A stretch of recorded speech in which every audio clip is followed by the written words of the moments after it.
Hello and welcome to AM Guitar with me, Anjay. Today we are looking at this Klon Klone from Jeds Peds.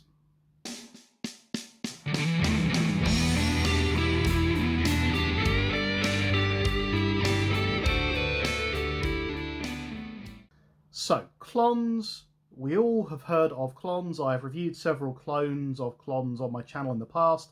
It is a supposedly transparent overdrive that uses soft clipping, germanium diodes, and until you sort of mess around too much with the tone control, doesn't color your guitar's tone much. It just gives you kind of a volume boost and some grit and gain. This clone is very similar to the original circuit. It's missing the buffer, and it uses silicon diodes rather than germanium diodes.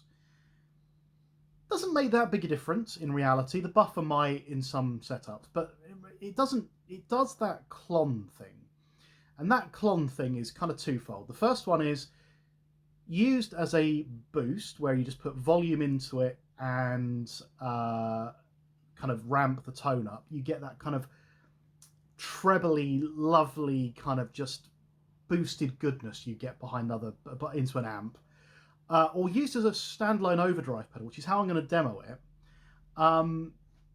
It gives a really nice amp-like drive, and when you start boosting the treble, it really cuts through, and it just sounds really kind of. It's like a make better button. I've used that before with things like Range Masters. You put your foot on it, and suddenly your tone just feels a bit better. This was made for me by Jed, because I'm terrible with a soldering iron. Slightly odd control layout in that it's volume, gain, and tone, which for me is a bit odd. But I'm going to just put it on the floor. I'm going to just film the pedal. I'm not going to film me playing it, just so you can get a feel for it, because we all know what a clone's meant to sell, clone's meant to sound like. So I just want to just play through it and let you kind of hear it for yourselves. And make your own mind up about it. Quick chat at the end, but yeah, on to a little demo of me playing chords and widdly bits through it so you can hear what it's like.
So, first of all, thank you to Jeds Peds for sending this over, and my buddy Budget Pedal Chap. They sent this to me free, so hence the paid promotion bit on the bottom, blah, blah. I really like it. I think it does that Klon thing where it gives you that nice natural gain, it gives you a treble boost, a volume boost. You can tweak it to make it sound very amp-like. I think even though it uses silicon clipping, it still comes very close to the sound of Klons I've heard. I've not played a Klon. I've played lots of clones, and it's as good as anyone that I've used. I prefer it to the Mosky Golden Horse, which was my kind of semi-favourite at the moment. It costs about £50 for the kit. Fairly easy to build if you know what you're doing. For me, it's impossible. But if you don't know what you're doing, you can buy it for about £100 pre-made. So even then, it's not costing you a great deal to get a very Klon-sounding pedal. Also, because it's a build-it-yourself, you could also replace the silicon clipping diodes with germanium ones to get it even closer to that original Klon sound. I think all you're going to get is it clips a bit later with the germanium, really. There is a difference to it, a difference to the way it feels. If you're using it to play in a band, you won't notice the difference. If you're using it to record, you might hear the difference. Well, that's a whole other argument. Klons versus clones, germanium versus silicon, blah, blah, blah. I like it. What do you think? Let me know in the comments below. Like, subscribe, and I'll see you again soon. Cheers.